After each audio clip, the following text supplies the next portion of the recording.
The Voice Vista Podcast, venture by Pooja Prasoon. The Voice Vista presents podcast Artistic Minds. इस episode में समीर देसाई आज के अपने guest पंडित भारत रत्न भीमसेन जोशी जी के शिष्य आदरणीय प्राध्यापक पंडित डॉक्टर अविराज तायडे इनके साथ बातचीत करते हुए हमें संगीत की दुनिया में लेकर जाने वाले हैं।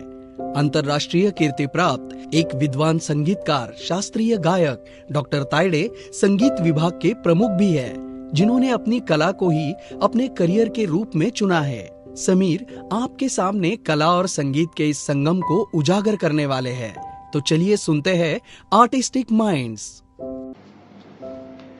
Hello and welcome to Artistic Minds, the podcast that delves deep into the creative genius of 11 legendary artists from diverse segments.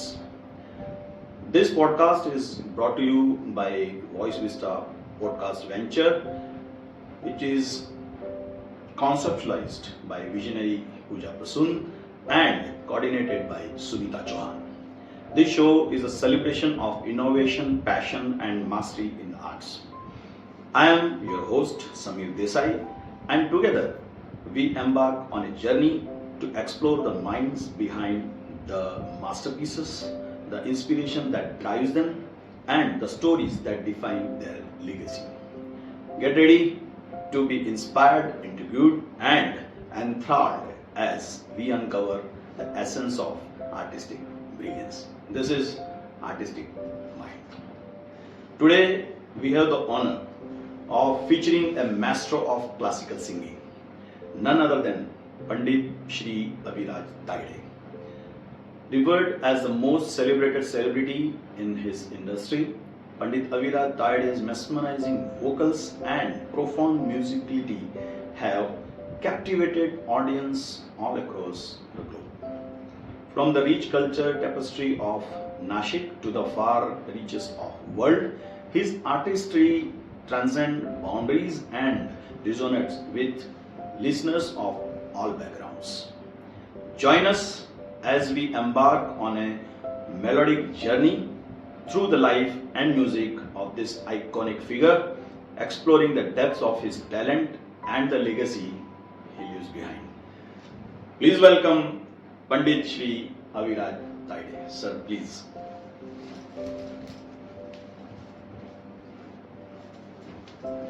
Namaskar, sir. नमस्ते sir. Welcome to the studio. Thank you sir.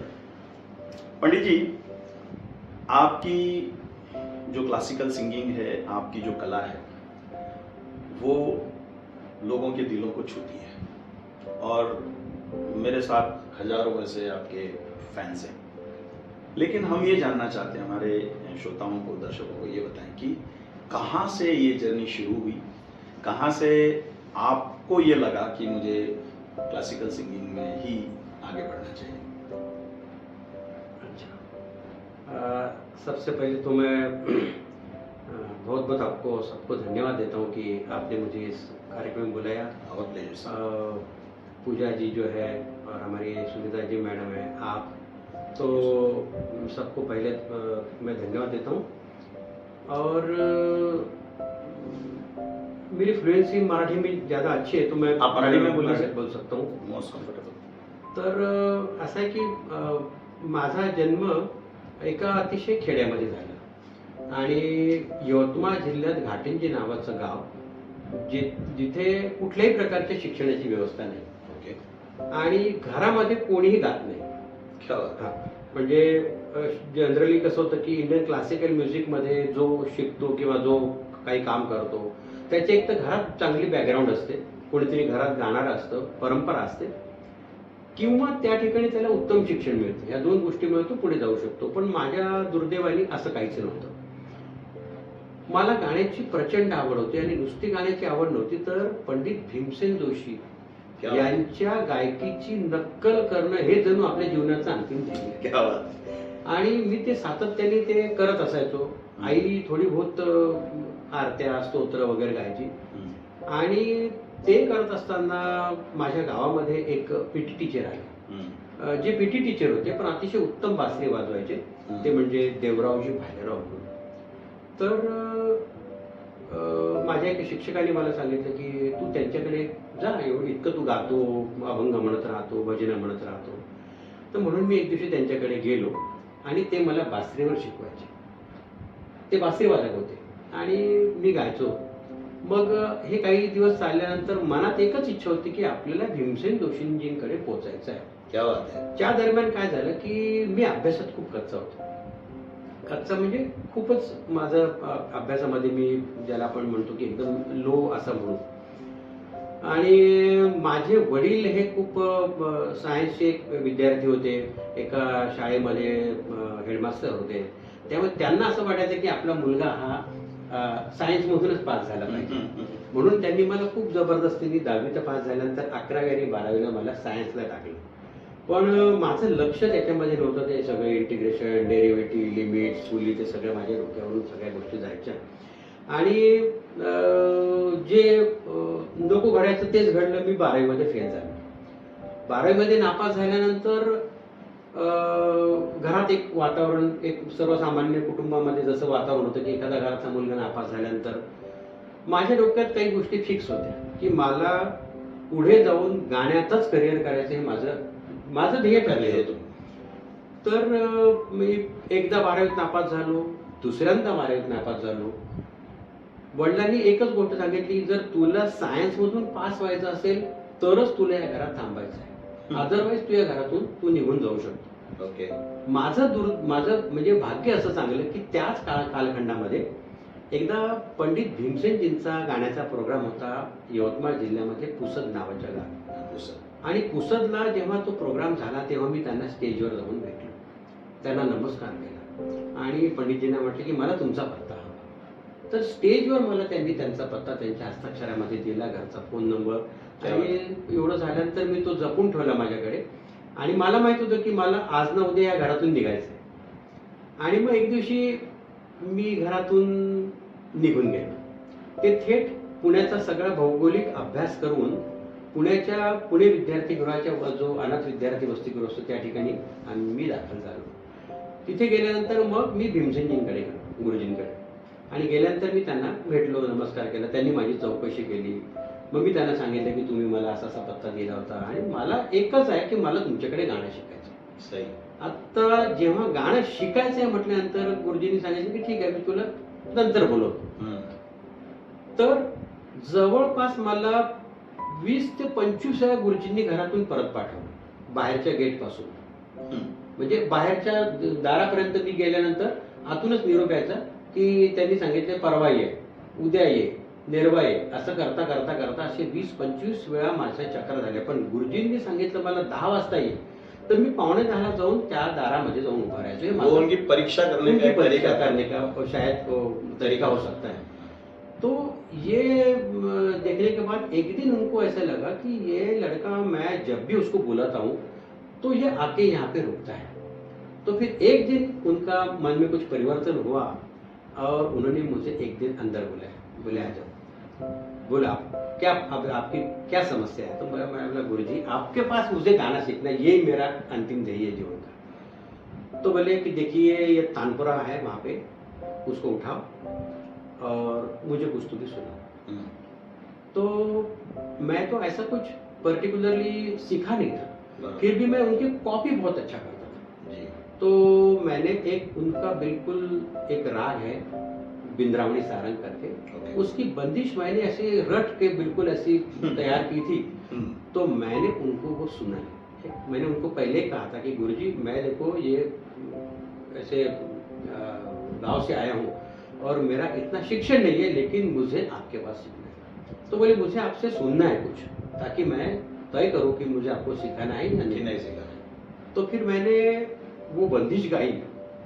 जैसी बंदिश का आगे मैंने खत्म करके तानपुरा बाजू में रख दिया और गुरुजी को नमस्कार करके मैं खड़ा हो गया उनके बाजू में. तो मुझे बोले कि आप कॉपी बहुत अच्छा कर लेते हो. मैं बोला मैं कॉपी कर सकता हूँ, कॉपी है. तो बोले ठीक है, लेकिन आपके गले के ऊपर वो संस्कार नहीं है जो एक गायक बनने के लिए होने चाहिए. तो मैं आपको एक पत्र देता हूँ उनके पास आप रेगुलर जाइए और मेरे पास रेगुलर आइए। मेरे पास मैं कितना सिखाऊंगा मुझे पता नहीं, मेरे प्रोग्राम्स होते हैं, मेरा आप घर में आके रुकना, काम करना, जो भी घर में जैसे एक शिष्य होता है गुरु शिष्य परंपरा से, उसी प्रकार आप यहाँ पे रहना, लेकिन इनके पास जरूर जाना। तो वो नाम था पंडित रामभाऊ जी माटे। ये इतने विद्वान थे, माने बड़े बड़े आर्टिस्ट भी उनके सामने कोई राग प्रस्तुत करने के पहले सोचते थे कि मैं पंडित रामभाऊ माटे जी के सामने गा रहा हूँ तो मुझे अच्छा ही गाना है। मैंने इतना उनका ये था रुतबा था। और दूसरी बात ये थी कि गुरुजी के लड़की भी है और लड़का भी है, वो भी उन्हीं के पास सीखते थे। अच्छा। मैंने गुरुजी ने मुझे ऐसा, पंडित भीमसेन जी ने मुझे ऐसा कहीं नहीं भेजा, जहाँ पे उनके बच्चे सीखते उन्हीं के पास उन्होंने भेजा। तो फिर मैं उनको जाके मैंने प्रणाम किया पंडित रामभाऊ जी माटी के पास, और गुरुजी ने मुझे बोला कि मुझे आपसे सुनना है। तो फिर मैं वही जो गुरुजी के सामने गाया, अपना जो रटा हुआ था, जो रटा हुआ था, तो वो मेरे तरफ देखते रहे। तो बोले आपको सही में गाना सीखना है? मैं बोला हाँ, अगर सही में आपको गाना सीखना है तो आपको ये सब छोड़ना पड़ेगा। पहली बात आपकी ओरिजिनल आवाज लानी। हाँ, ये बोलिए भीमसेन जी कहाँ है, उनकी तबीयत कैसी है, उनका गाने का रियाज कैसा है, और आप जो कर रहे हैं वो उसकी सिर्फ कॉपी कर रहे हैं। तो मुझे ये नहीं चलेगा। तो मुझे थोड़ा सा बुरा लगा। बुरा इसलिए लगा कि मेरी बहुत लोग तारीफ करते थे, क्योंकि मैं बिल्कुल झेरॉक्स भीमसेन जी के गाता था। तो लोग बड़े खुश होते थे, मुझे बोलते थे अरे क्या बात है, बिल्कुल भीमसेन जी सही का, ऐसा वैसे। तो मैं भी थोड़ा सा, मेरा एज भी ऐसा था कि मुझे ऐसा लगता, अच्छा लगता था कि कोई मुझे तारीफ करे। तो गुरुजी ने जैसा ही ये कहा कि आपको ये सब छोड़ना पड़ेगा, तो फिर मैं थोड़ा विचार में आ गया कि मैं क्या करूं। लेकिन बोला कि अगर भीमसेन जी ने मुझे इनके पास भेजा है तो मैंने कहा कि नहीं, आप जैसा बोलेंगे उसी प्रकार मैं आपके पास गाना सीखूंगा।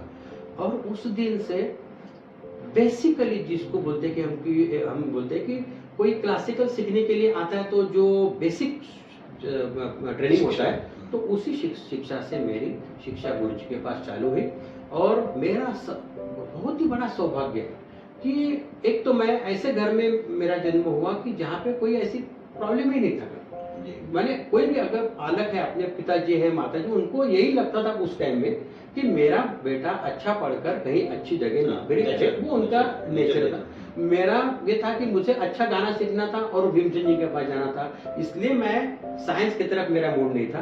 तो फिर मैं, गुरुजी ने मुझे जब कहा कि आप मेरे पास आके सीख सकते हो, उस दिन मैंने मेरे पिताजी को खत लिखा कि मुझे गुरुजी ने, पंडित भीमसेन जी ने अपने घर में रखने की उन्होंने क्या बोलते परमिशन दी है, और मैं अभी उनके पास सीखने जा रहा हूँ और मैं यहीं रहूंगा। तब जाके उनको अच्छा ये लगा कि अरे नहीं, मेरा बेटा कुछ कर रहा है। फिर वो आके पुणे में फिर मेरा अच्छा बस्तान बिठा के वो चले गए। तो ये मेरा जर्नी है। लेकिन वो जो 20-25 दिन गुरुजी ने मुझे परीक्षा ली थी, उस टाइम ऐसा था कि एक तो मेरे पास पैसे बिल्कुल नहीं थे। तो आज का दिन तो मैं निकाल रहा हूँ, लेकिन कल का कैसा, मेरा कल का खाने का क्या है, ये सब दुविधा होती थी। लेकिन उतना ही एक पीरियड मेरा अच्छा नहीं था। अदरवाइज गुरुजी का पूरा आशीर्वाद, घर में सब अच्छा माहौल, तो इससे मेरा गाना। और उसके बाद में फिर मैंने अभी ये फ्लो में मैं बोल रहा हूँ, इसलिए मैं आपको बोल रहा हूँ कि जब कोई भी मैंने कोई अगर ये मेरी इंटरव्यू सुन रहा है तो मैं उनको ये बताना चाहूँगा।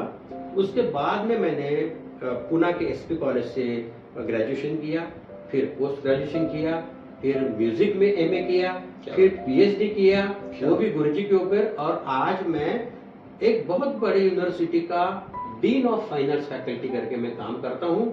और एक एसएनडीटी का नासिक में एसएमआर के कॉलेज है, वहाँ पे as a head of the department मैं काम करता हूँ। 35 इयर्स हो गए इसको। क्या तो आप कितने बार फेल हो गए हैं इसका, और आपके, मुझे लगता है कि करियर का इसका कोई ताल्लुकात नहीं हो सकता है। तो ये मेरा ऐसा थोड़ा जर्नी रहा। सर, आपकी जो जर्नी शुरू हुई इस तरह से, और उसके बाद तो आज बहुत ऊंचे मकाम तक पहुंच गए। इस पूरी जर्नी में आप सिर्फ भारत तक नहीं रुके, आप अंतर्राष्ट्रीय स्तर पर भी अपना गायन प्रस्तुत करते हैं। और अलग अलग ऑडियंस, अलग अलग देश, उनका कल्चर अलग, भाषा अलग। आप कैसे क्लासिकल सिंगिंग को, अपने आप को कैसे तैयार करते हैं कि आपकी उस क्लासिकल सिंगिंग से आप श्रोताओं के साथ कनेक्ट हो जाते हैं, वो भाषा न जानते हुए, डिफरेंट कल्चर से होते हुए भी? क्या इधर तैयारी होती है या किस तरह से आप अप्रोच करते हैं? देखो, चाहे वो अमेरिका हो, चाहे वो मलेशिया हो, ऑस्ट्रेलिया हो, संगीत की कोई भाषा नहीं होती। जी संगीत की एक ही भाषा होती है, सुर। जी और अगर आपने अच्छी तैयारी की है, आपके सुर सही लगते हैं, आपने अच्छा रियाज किया है, तो चाहे कोई भी देश का नागरिक हो, वो जी। अच्छा गाना सुनता है। जी ये मैं तकरीबन अभी समझिए 19-20 साल हो गए। मेरा हर साल मैं बाहर विदेश में जाता हूँ, जी और विदेश में जाके मैं लोगों के सामने इंडियन क्लासिकल म्यूजिक क्या है, कैसा है, वो क्यों सुनना चाहिए, कैसा जी। सुनना चाहिए, इसके मैं कुछ प्रयोग करता हूँ। जी बेसिक इंडियन क्लासिकल म्यूजिक कैसा होता है, उसके सुर कैसे होते हैं, ये लोगों को मैं पहले समझा देता हूँ। और उसके बाद में मैं उनको एक तो मैं टीचर भी हूँ, तो मुझे बच्चों को मैं जो सिखाता हूँ, वो मेथड मुझे ना लोगों को जब मैं प्रेजेंटेशन करता हूँ, वहाँ पे बहुत काम आता है, मदद होता है। बहुत मदद होती है। मैं सबसे पहले बोलता हूँ कि मैं अभी क्या गाने वाला हूँ, जी। इसमें मैं क्या क्या करने वाला हूँ, अच्छा। इसमें ये बात होती है, ये बात क्यों आती है यहाँ पे। जी। अब जैसे बंदिश, हम पहले हम आलापी करते हैं, माने क्या करते जी। हैं, बंदिश गाते हैं, माने क्या गाते जी। हैं, उसके बाद में हम बोल आलापी गाते हैं, आलापी करते हैं, बोल तान लेते हैं, सरगम लेते हैं, ये सब क्या चीजें होती है। और आप लोगों को ये पहले समझ लेना चाहिए कि ये मैं क्या क्या कर रहा हूँ। जी और फिर जब मैं, मेरा प्रोग्राम खत्म होने के बाद में मुझे तब आनंद होता है जब कोई आके सामने मुझे बोलता है कि अरे आपने वो बोल आलाप अच्छी कर रहे थे, आप ये सरगम अच्छी ले रहे थे, आप उसकी बहलावे अच्छे कर रहे थे। तो ये माने उनको ये समझता भी है, जी जी जी क्योंकि ये उसका जो एक मेथड होता है, उसी मेथड के हिसाब से मैं जाने की कोशिश करता हूँ। और इसका मुझे फायदा बहुत हुआ कि लोगों को ये अच्छा लगता है। जी। मैं 19 साल हो गए, मुझे एक भी साल मुझे कभी बीच में ब्रेक नहीं आया, सिर्फ कोविड का 2 साल छोड़ के।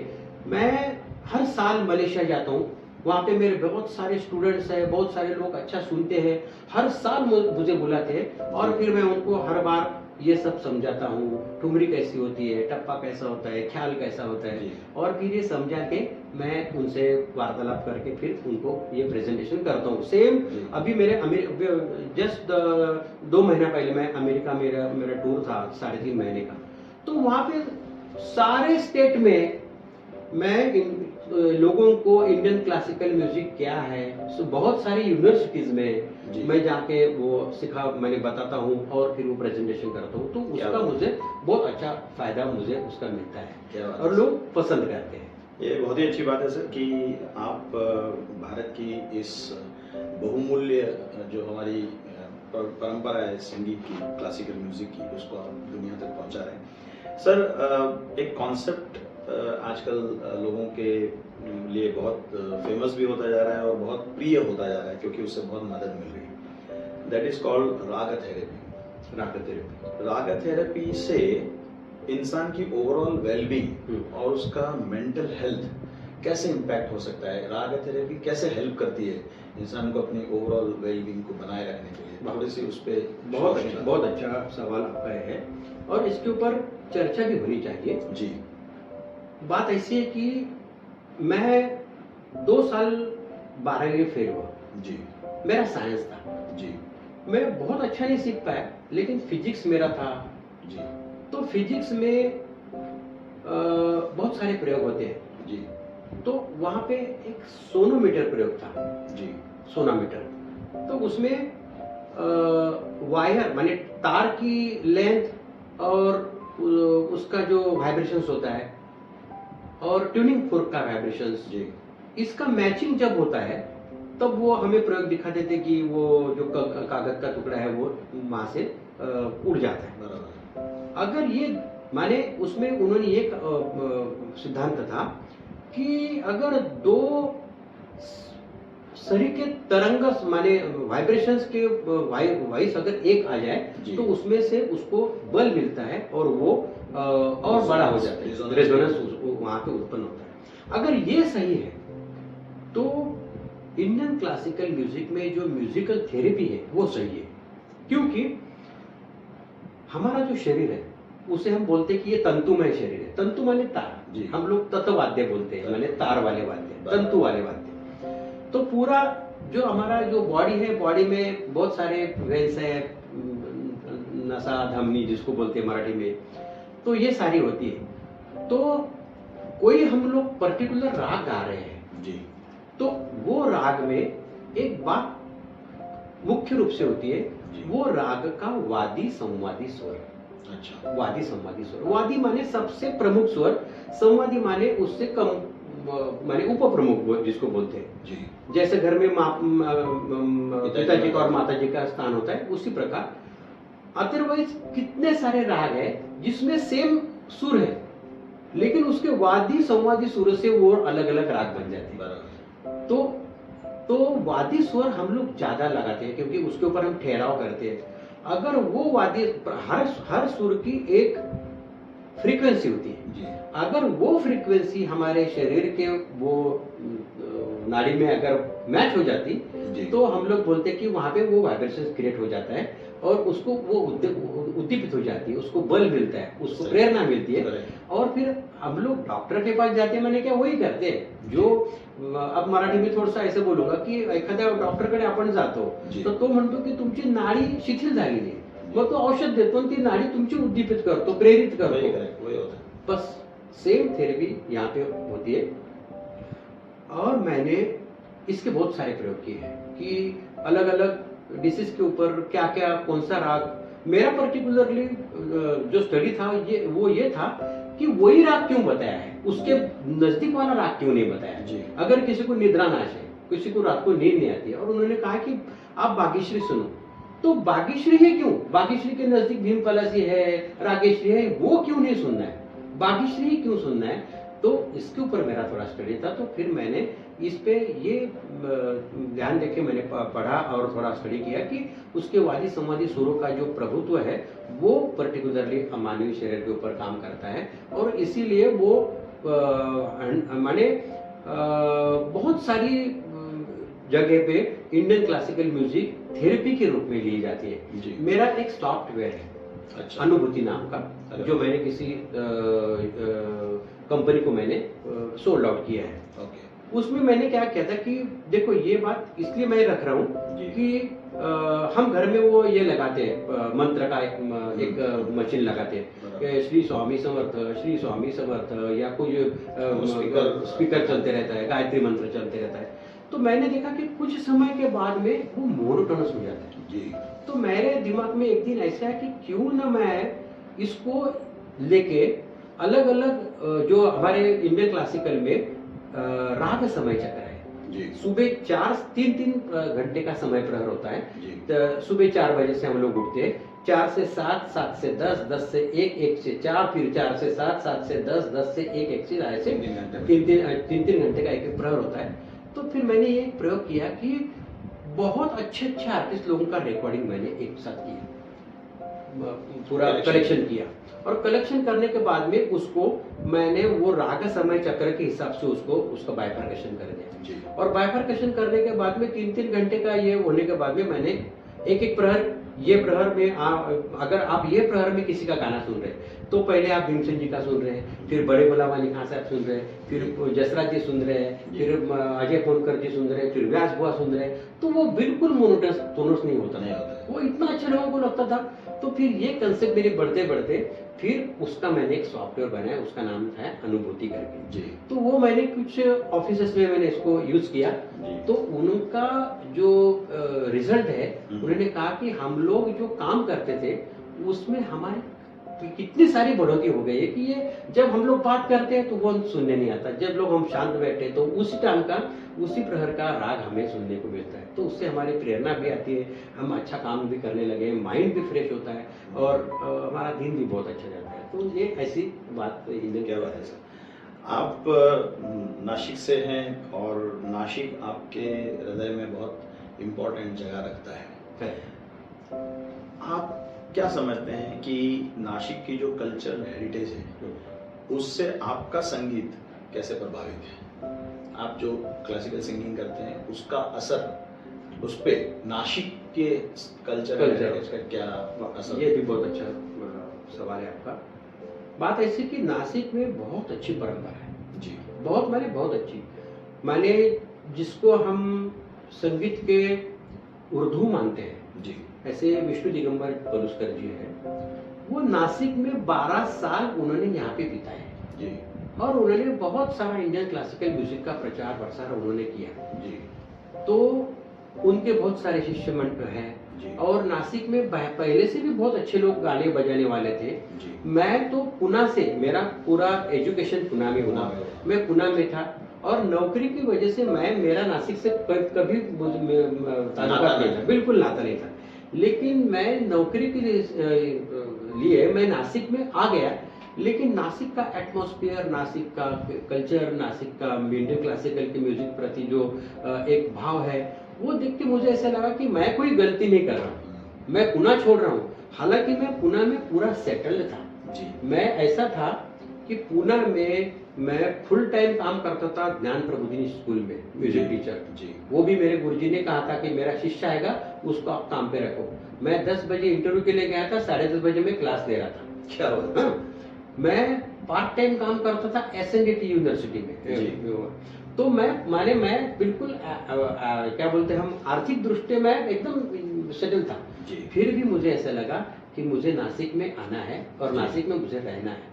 और तब से लेके मैं 90s में आया नासिक में, तब से लेके मैं आज देखो 2024 चल रहा है, तो इतने साल 35 कम से कम 34 ईयर कंप्लीट हो गए जी, मैं नासिक में। और मेरे पास बहुत अच्छे स्टूडेंट्स भी सीखते हैं, बहुत सारे स्टूडेंट बहुत अच्छा काम करते हैं। जी, तो मुझे ऐसा लगा कि ये सब जो यहाँ नासिक के जो बुजुर्ग कला जो आर्टिस्ट थे, उन लोगों का जो उन्होंने कंट्रीब्यूशन दिया है, उसी से ये नासिक का कल्चर बहुत अच्छा हो गया, परंपरा, वो परंपरा अच्छी।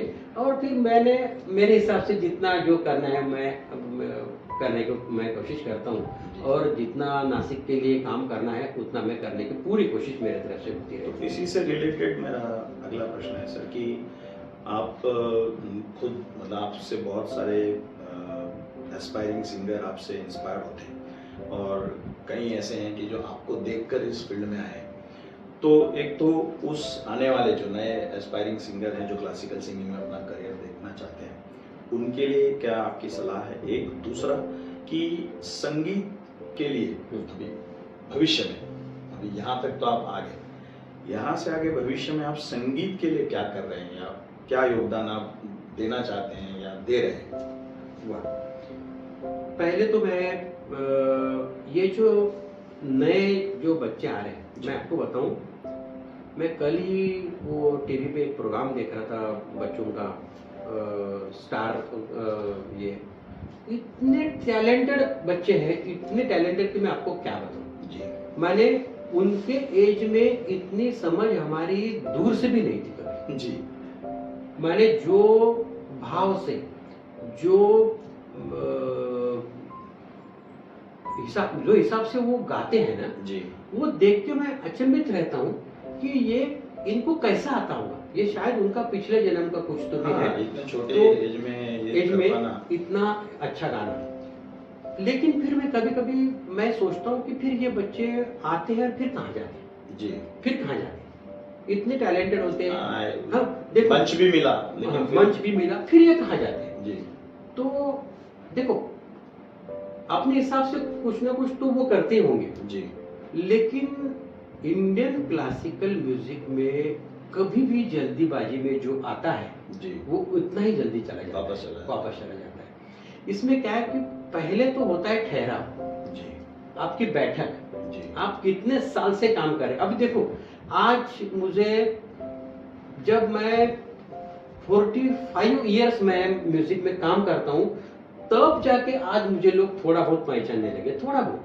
जी, मुझे कुछ पुरस्कार मिल रहे हैं, गुरुजी के नाम से मिल रहे हैं, या अच्छे अच्छे पुरस्कार कुछ मिल रहे हैं, वो अभी मैं 45 ईयर्स में काम कर रहा हूँ जी तब जाके ये हो रहे हैं। अभी आजकल इनको ये पेशेंस नहीं है, इनको क्या है कि आज इनका हो गया, कल इनको ये चाहिए। जी जी मैं इन लोगों को बस इतना ही बताऊंगा कि देखिए, इंडियन क्लासिकल म्यूजिक में पेशेंस की बहुत जरूरत होती है। जी अगर आपको एक अच्छा आर्टिस्ट बनना है तो आपको उसमें उतने साल गुजारने ही हैं। ये कोई झटपट, जैसे बोलते हैं ना कि आज मराठी में उसको बोलते कि काय ते पी हळद आणि हो गोरी, ऐसी मराठी ये में साधना है, ये साधना है, इसको समय लगता है। इसमें समय, बहुत समय लगता है और जल्दबाजी ना करें। सबसे बड़ी बात, अपने गुरु के ऊपर आपकी निष्ठा 101% होनी चाहिए, जी जो मुझे आजकल दिखाई नहीं दे रही। ओके आजकल क्या होता है कि कोई भी गुरु के पास जाता है तो उसकी वैल्यू उनको नहीं है।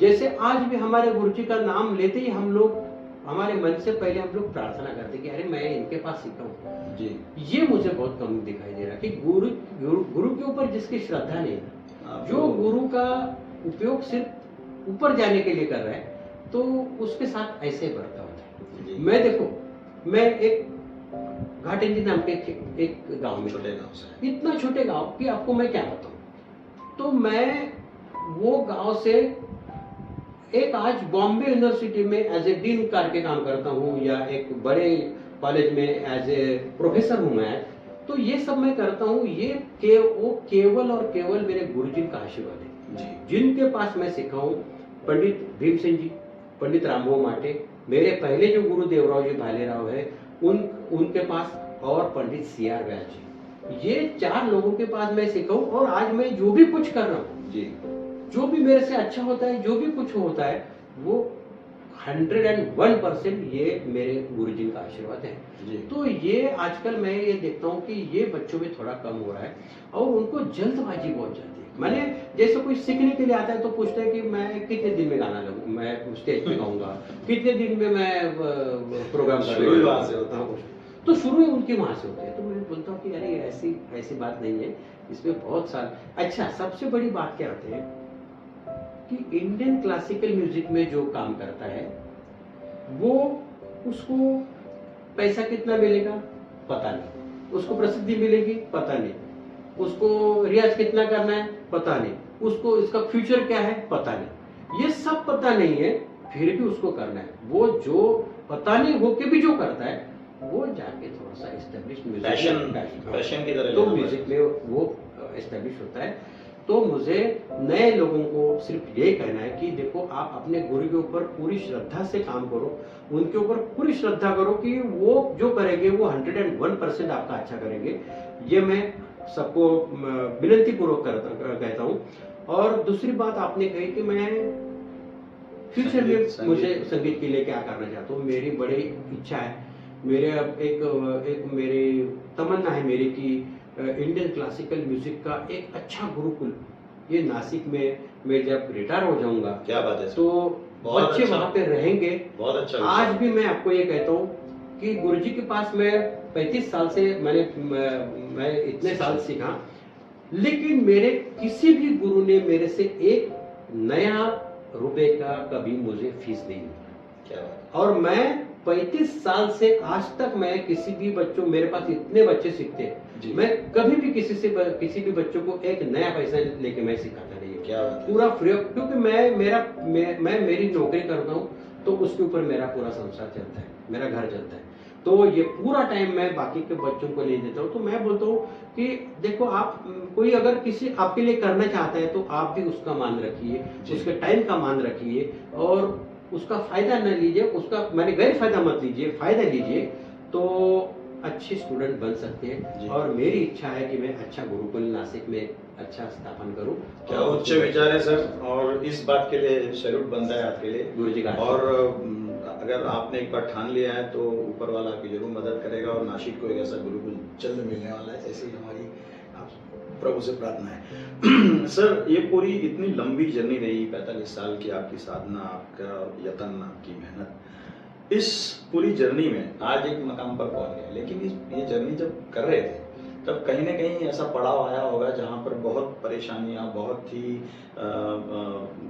जद्दोजहद का सामना करना पड़ा होगा। लेकिन उस सब को ओवरकम करके उस सब को आपने लांघा और आपने अपनी क्लासिकल सिंगिंग शुरू रखी। तो ऐसा क्या था, वो क्या जज्बा था, ऐसा क्या वाकया है कि जिसको आपने ओवरकम किया एंड यू आर स्टिल? देखो, मैं ये भी आपका सवाल आगे जो म्यूजिक पे काम कर रहे हैं उनके लिए बहुत अच्छा सवाल है, जी क्योंकि इस दौर से मैं गुजरा हूँ। जी लेकिन मेरा सबसे बड़ा सौभाग्य, जी मेरा भाग्य, एक तो मुझे मेरे माता पिता बहुत अच्छे मिले जी और मेरे गुरु। तो मेरे पिताजी का एक ही मकसद था, वो मुझे अकेले में जब मैं उनसे मिलता था बोलते थे कि देखो अभी तुम गाते हो, अच्छा गाते हो, अच्छा गुरु के पास सीखते हो, बस मेरी एक तमन्ना है, आपको अच्छी कहीं म्यूजिक में आपको अच्छी नौकरी लगनी चाहिए।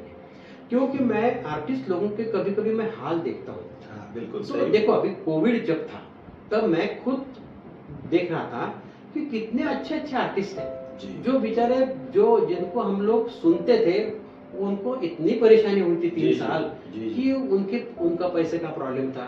लेकिन मेरे पिताजी ने जो मुझे एक नौकरी के लिए मुझे देखो, मेरे गुरुजी के साथ झगड़ा करने वाले मेरे एक ही पिताजी होंगे, क्योंकि गुरुजी बोल रहे थे कि ये नौकरी नहीं करेगा, ये फुल टाइम गाएगा क्योंकि ये अच्छा गाता है जी। और मेरा कॉन्फिडेंस है कि ये एक अच्छा आर्टिस्ट बनेगा।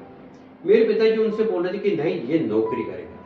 तो फिर मुझे उनका दोनों का झगड़ा ये चल रहा था, तो मैं वहां से उठ के बाहर चला गया।